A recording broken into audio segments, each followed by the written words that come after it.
Morning team, Chief here. As you can see, Auntie Momo is here in spirit. My lovely little sister is just a wee bit under the weather. Looks like she might have caught something on Saturday night, so unfortunately she can't be hanging out here with me today. But that's okay, because I know that she'll be watching at home, rugged up in bed, her hood over, hat low, and maybe some nice soft tunes in the background, Auntie Mo. I know you'll be listening. So welcome to your breakfast banter with me, the Chief. So I hope I'm going to go solo today, so hopefully I'll survive this. Just like my first solo effort, which will be kind of epic. So what have we got on the show today? We are going to go, how do you overcome hump day? All right, Wednesday today is hump day, usually one of the hardest days to get through for the week. In particular, especially in our gym, hump day is a bit of a challenging day for training. So we would like to listen to your opinions and views on how you get through hump day. We're going to go over training boredom, tips to beat the training blues.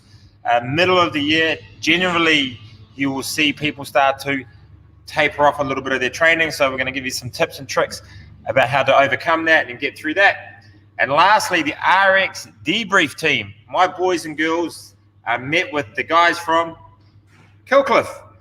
And they had a bit of a chat with them. They're going to premiere the chat tonight at 7:30 on the RX Debrief.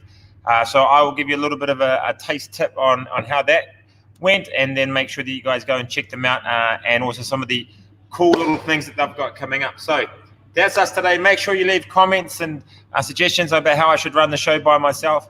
If you want to jump on and have a chat with me, let me know, and I will DM you the link, and then you can come on with me. I'd love to have a few people come on and chat. So, overcoming hump day. One of the hardest things to do, right, is you wake up on a Wednesday morning, you have a bit of a scratch and a sniff, you shuffle out of bed towards the toilet, it's probably a little bit colder, the lights are off, so you're kind of like doing this. You get to the loo and you realize, I don't want to turn the light on because I look really ugly in the mirror. So you don't want to do that. So you kind of shuffle your way towards the toilet, lift the seat up if you're a man, or if you're a lady, have the seat down. You go for your number ones or twos, and then you realize, shit, it's Wednesday. So how do we overcome hump day? Well, the way I overcome hump day is I always think of it as Monday. That's how I always overcome hump day. I never think of it as Wednesday. I think of every day as Monday, as a new way to start the week. Because we all know that diets start on Monday. We all know that new training regimes start on Monday. We all know that everything that you do. Look, there's Channel. Look, she just hit me in the head. She's not very nice, is she?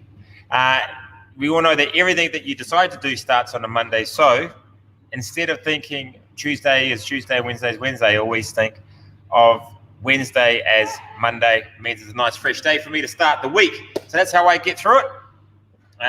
That's about the only other way I get through it. And then I always make sure that Wednesday is one of my busiest days that I have, so that I'm constantly busy and I'm not worrying about, oh, what do I do now? Constantly on my screen, whatever. I'm doing stuff, being as active as possible, so that by the time the end of the day happens, it's like, damn, it's Thursday tomorrow, then it's Friday, then it's the weekend, and then I'm away laughing.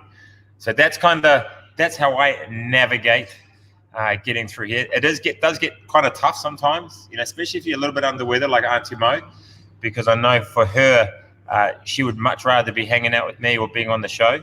And I know for her, today would be a great day for her to jump on, but it's unfortunate that she gets to ride.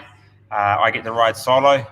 But with hump days, one of the key things that I think with hump days is that you've got to make sure that not only are you busy, but then your next day is just as busy.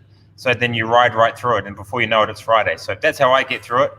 I think Carly said that's a very detailed description. Yes, well, I always think of when I go to the toilet, that's pretty much how my life goes.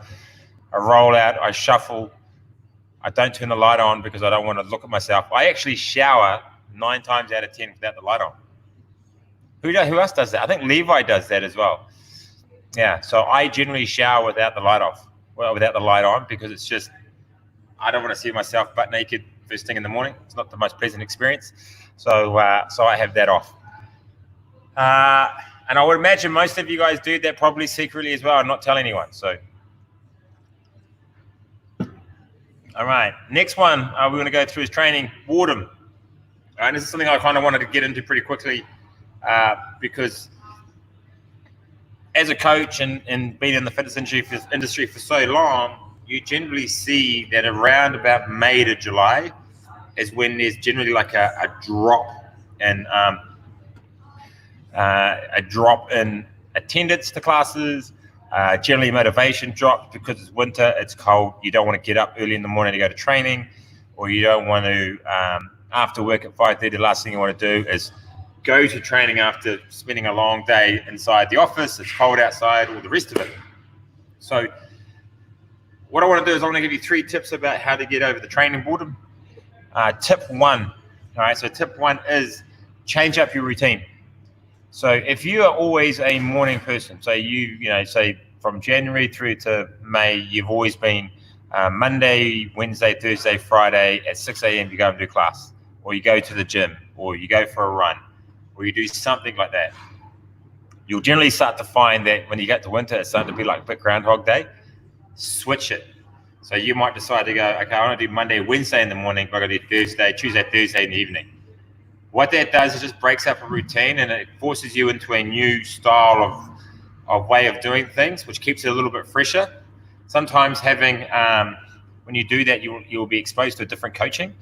And as a result, that kind of keeps you a little bit more engaged because that coach is now trying to understand you. So you probably get a little bit more interaction with that person.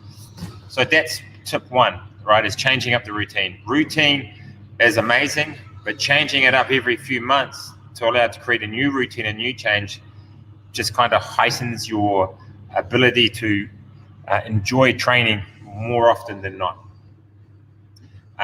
Number 2, look at she can't help but look at the camera.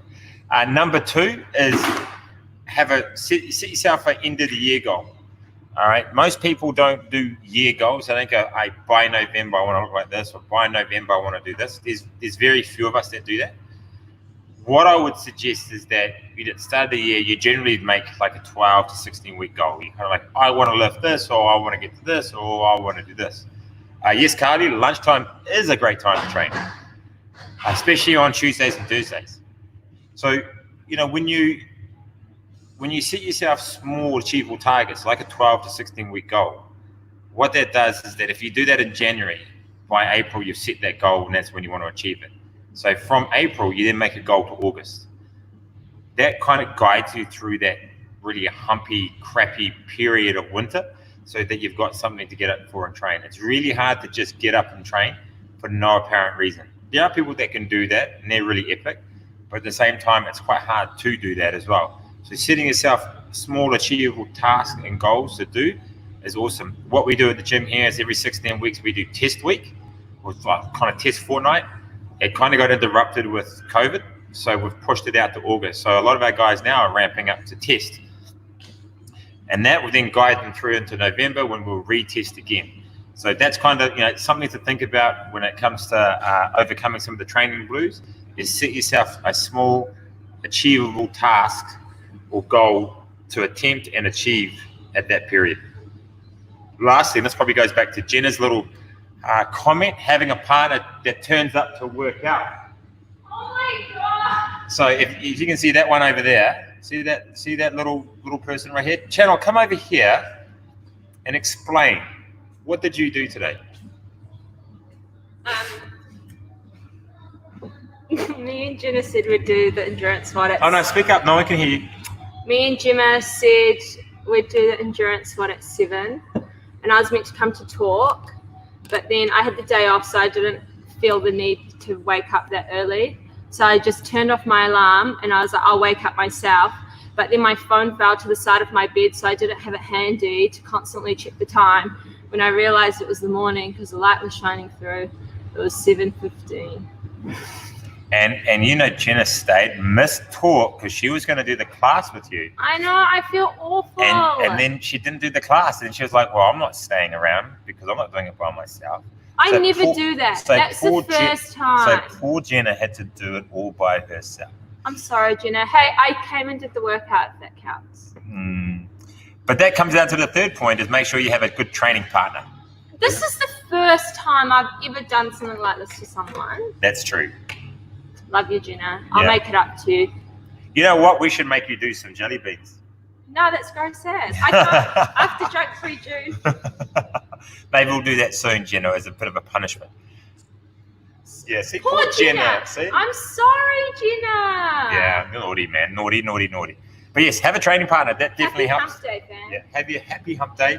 Make sure you have a training partner, because training partners do help. All right, so make sure you grab a sidekick or a group of sidekicks that you can come in and train with. That keeps you accountable to come in every day. However, Shannon, wherever you are at the moment, you've been missing for the last few days, maybe because you're a little bit hammered on Saturday. But make sure that you stay motivated coming in, because that means that your partners will come in as well and will get you through it. So that's my little 3 quick tips on how to get over the training blues. There are many out there. I know a lot of you guys use the social group that we have to help you guys stay motivated. Yep, that's right, Nick. Wednesday night lift club is usually quite a small class. However, what I love about having a smaller class is I can coach a little bit more intimately. As opposed to if you have like 20 people in a class, it's quite hard to be able to get around to everyone and give them good cues. So a smaller class is sometimes better. However, just because it's Wednesday doesn't mean that you can't come and train. You reckon? Oh, Dave reckon Jenna chooses the punishment. Yeah, it's true. Oh, she's good. I reckon Jenna, if you can send me a message today about, see, Mo even said, sad channel. How do we get punished for this kind of stuff? The people that don't put away their equipment didn't even do their punishment yet, did they? They have. Oh, they did? Yeah. I don't get why we get punished for this. I'm not. They're telling me that you should get punished. That's them. Hump day is having your friends back. See, I reckon Jenna chooses the punishment. That's not me, Dave. That's them. I didn't come up with it. Jenna, you let me know what a suitable corrective movement and rep scheme is achievable for Channel, and we will ensure that she does it. After this, no one can ever miss a class again unless I'm choosing their punishment. She's so angry all the time. All right, team. So here we go. RX Debrief meets KillcliffNZ. Our guys went and met Gillian from Killcliff yesterday. 100 cows on Big Bertha. That's not bad. So we met the guys from Killcliff. Amazing people. Gillian reached out to us about 4 weeks ago saying she would love to engage with us with Killcliff and RX Debrief. There was some good synergistic relationships there. And so